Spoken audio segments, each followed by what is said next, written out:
क्या आप जानते हैं, पूरे 14 साल के वनवास में लक्ष्मण ने एक सेकंड भी नींद नहीं ली।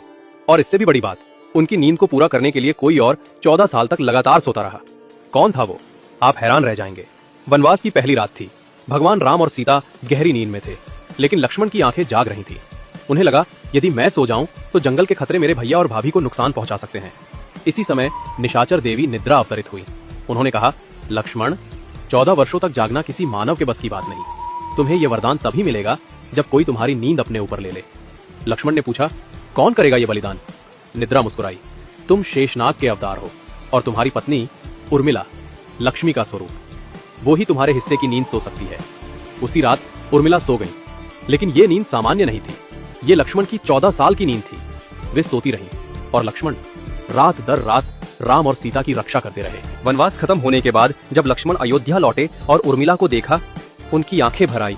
उर्मिला ने आंखें खोली और 14 साल बाद पहली बार मुस्कुराई। लक्ष्मण ने कहा, तुम्हारे इस त्याग के बिना मैं इस धर्म को निभा ही नहीं पाता।